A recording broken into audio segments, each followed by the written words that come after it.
You've probably felt it before, the weight of being kind in a world that doesn't always notice, or worse, doesn't care. Maybe you've been the one who always listens, always helps, always gives, only to be left feeling drained, misunderstood, or taken for granted. You wonder why people don't see your heart, why your kindness feels invisible, why doing good sometimes hurts more than it heals. There's something heavy about being good. It's a quiet burden. You smile at people who don't smile back. You help even when no one asks if you're okay. You forgive when others wouldn't. And while part of you takes pride in that strength, another part wonders if the world even deserves it. Dostoevsky understood this weight. He spent years of his life in prison camps, surrounded by cruelty, betrayal, and despair. Yet even there, he observed something profound. The rarest souls, the ones who could still love, forgive, and remain kind in the face of suffering, were also the ones who suffered most. In his novel, The Idiot, Dostoevsky gave this paradox a name, a face, and a story. He created Prince Myshkin, a man so pure of heart, so gentle, so unwilling to play society's games, that his goodness became a curse. People mocked him, took advantage of him, and dismissed him as a fool. Yet Dostoevsky wasn't mocking kindness. He was showing us something painfully real. In a world built on pride, greed, and deception, true goodness often looks like weakness. But here's the part that stings, the part you might already feel deep inside. Maybe you've been told you're too nice, too trusting, or too forgiving. Maybe you've been hurt because you saw the best in someone who didn't deserve it. And maybe a part of you has wondered if being good is even worth it. You're not alone in that thought. That question, the quiet, aching doubt of a gentle soul, is exactly what Dostoevsky wanted us to wrestle with. Because he believed this wasn't just a tragic coincidence. The suffering of good people wasn't random. It was inevitable. And that's the brutal truth we're about to explore. Why kindness often feels like a curse. Why sensitivity feels like weakness. And why, even though the world may not understand them, gentle souls hold a power that can change everything. The world praises kindness until it sees it face to face. Dostoevsky understood this better than anyone. In his novel, The Idiot, he created Prince Myshkin, a man so honest, so pure, so untouched by pride or manipulation, that his very existence unsettles everyone around him. Myshkin doesn't lie. He doesn't scheme. He doesn't pretend. He lives without a mask. And in a world built on masks, that makes him dangerous. People don't admire him for his goodness. They mock him, pity him, and quietly fear him. Because Myshkin's presence exposes something they'd rather not see, their own flaws. You've felt this before, haven't you? The way your kindness was mistaken for weakness, the way your honesty made someone defensive, the way being soft-hearted sometimes makes you feel like an outsider. Maybe you've even been called too trusting, too emotional, or foolish for choosing compassion in a world that rewards cruelty. That's exactly why Myshkin's story hurts. It's not fantasy, it's reality. Dostoevsky didn't create him as a saint in a fairy tale. He made him painfully human. A man doomed, not because he was flawed, but because he was good. That's the uncomfortable truth Dostoevsky was showing us. True goodness is rare, and because it's rare, it's often misunderstood. And maybe you've seen it too, in your own life, at school, at work, even in your family. Kindness draws people in, but it also makes some uneasy. It reveals what they'd rather hide, and so they push away the very souls they need most. Dostoevsky wasn't writing from imagination alone. He'd lived this truth. Years in prison camps, surrounded by cruelty, taught him that purity and compassion often come at a high cost. He saw how the gentle are targeted, how their presence feels threatening in a world that thrives on control and pride. And here's where his insight gets unsettling. Myshkin doesn't accuse anyone of anything, yet he feels like an accusation. His life is a quiet rebellion, a refusal to bend, to lie, or to hate. And that quiet rebellion is enough to unsettle an entire world. But this isn't the full story. Dostoevsky wasn't just warning us that goodness is dangerous. He was leading us somewhere else, toward a truth most people miss. Because if goodness is so often crushed, why would Dostoevsky write about it? Why would a man who knew so much suffering give us a hero who is gentle, kind, and unshakably pure? Was he warning us to toughen up, to abandon softness? Or was he revealing something far more powerful about the strength hidden in compassion? Stay with this story, because it takes strength to stay soft in a hard world, to keep forgiving when bitterness would be easier. And yet, people who live this way often feel like they're constantly swimming against the current. Maybe this is you. Maybe you've been told that you're too emotional, that you care too much. But deep down, you know your compassion is not weakness. It's proof that you feel life fully, that your heart hasn't been hardened by disappointment. That's something to be proud of, even if it hurts. But Dostoevsky's brilliance wasn't just in understanding suffering. He understood why gentle souls often feel isolated. When you live with this much empathy, you see things others don't.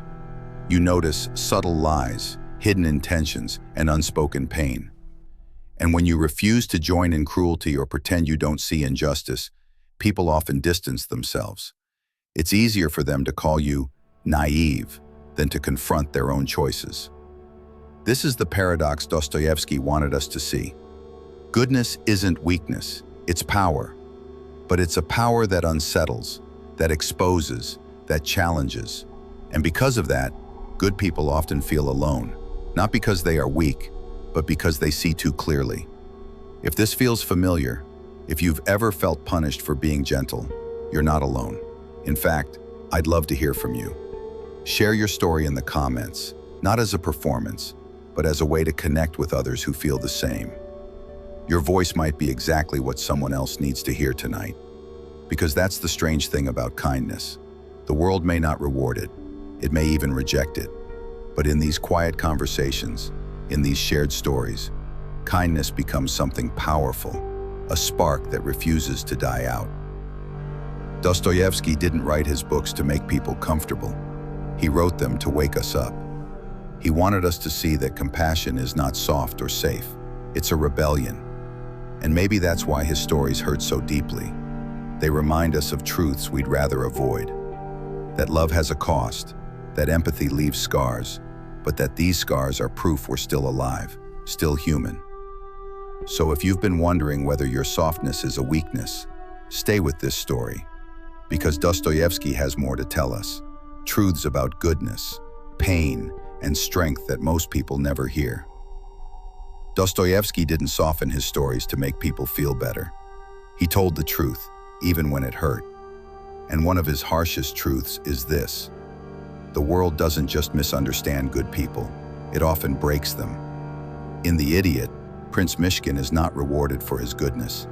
He doesn't get the happy ending readers might hope for. Instead, he's cast aside, ridiculed, and left isolated. It's brutal. But Dostoevsky wasn't trying to crush hope. He was trying to show us what purity looks like in a broken world. Goodness is like light. It's soft, warm, and comforting. But shine it in a dark room and it feels blinding. People don't always want to be seen clearly. They don't want their motives questioned or their flaws exposed. That's why good people often feel like outsiders. They see too much, they feel too much, and they refuse to play along with the lies that keep society running smoothly. Dostoevsky understood this from his own life. He spent years in prison camps, surrounded by men who had committed terrible crimes. And yet, even there, he found humanity. He saw kindness in unexpected places and cruelty in those who seemed respectable. He learned that goodness isn't about image, it's about courage. And courage always has a cost. Maybe you felt this cost. Maybe your compassion has made you the one people confide in, but rarely support.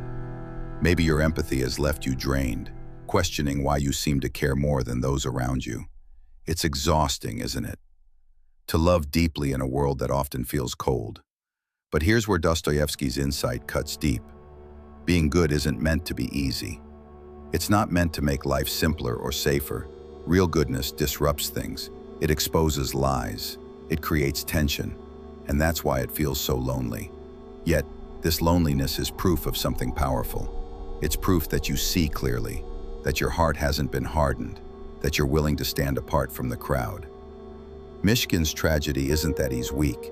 It's that his strength is too rare for most people to understand. This is the brutal truth Dostoevsky wanted us to face. Goodness is not a guarantee of safety. It won't shield you from betrayal or loss. If anything, it might make you more vulnerable. But that vulnerability is exactly what gives your kindness meaning. It's easy to be cruel in a cruel world. It's easy to shut down and protect yourself. But choosing to stay soft? That's a form of courage most people never master. So if you felt punished for being gentle, if you've questioned whether your kindness is worth it, understand this. Dostoevsky believed your pain is not meaningless. It's proof that you're living deeply. It's proof that you're awake. And here's something most people don't realize. Dostoevsky didn't stop at tragedy. He didn't write these stories just to leave us in despair. He left clues, glimpses of hope, woven between the suffering. And those clues lead to a truth even more powerful than his warnings. Stay with me, because what comes next may completely change the way you see your own pain. If Dostoevsky's stories stopped at tragedy, they'd be unbearable. But he didn't write just to make us suffer. He wrote to open our eyes. Hidden beneath the heartbreak is a message of quiet power, a reminder that goodness, though costly, carries a strength the world can't destroy. Look closely at Prince Myshkin. He loses so much. He's misunderstood, betrayed, and ridiculed. Yet there's something unshakable in him. His goodness doesn't make him invincible, but it makes him unforgettable. He doesn't fight back with anger or cruelty. He fights back simply by refusing to change who he is. And that refusal is its own kind of rebellion. This is the paradox Dostoevsky wanted us to see. Being gentle doesn't make you weak. It makes you dangerous. Not in the way cruelty is dangerous, but in the way truth is dangerous. Kindness disarms people. It unsettles them. It breaks cycles of hate and challenges their idea of power. Think about it. The world doesn't fear cruelty. It understands it. But real compassion is harder to process. It forces people to question themselves. When someone meets your gentleness with mockery or rejection, it's often because they can't face what your kindness reveals about them. And this is where your strength lies. The very traits that make life harder, your empathy, your softness, your refusal to become bitter, are the traits that make you extraordinary. They're the reason people remember you, even if they don't understand you. They're why your presence can change a room without you saying a word. Dostoevsky wasn't trying to discourage gentle souls. He was honoring them. He was telling you that your pain has meaning, that the world may not appreciate your heart, but that doesn't make it any less valuable. In fact, your struggle to stay kind in a harsh world is proof of your strength. Maybe you felt like your compassion isolates you, like it's a weakness holding you back. But what if it's the opposite? What if that sensitivity is your greatest power? It means you see things others don't. You hear pain in voices no one else notices. You pick up on lies before they're spoken. That awareness is a gift, even if it feels heavy. And here's something worth remembering. Cruelty is loud, but it's fleeting. Kindness is quiet, but it lasts. People forget anger, but they remember the person who made them feel seen. They remember the one who offered grace when they didn't deserve it. They remember the one who cared. There's a quiet loneliness that comes with being able to see people deeply. It's a gift, but it's heavy. You notice things others ignore, the sadness behind a smile, the tension in someone's voice, the cracks in their confidence. And while others can look away, you can't. You feel it all. This is what makes empathy so rare. It's not just a soft heart, it's a sharp mind. You see patterns. You sense danger before it arrives. You feel the weight of cruelty, even when it isn't aimed at you. And because of that, the world feels louder, harsher, and sometimes unbearable. Dostoevsky knew this pain. He lived it. His years in prison camps taught him to see people at their worst, but also at their most vulnerable. That experience didn't harden him.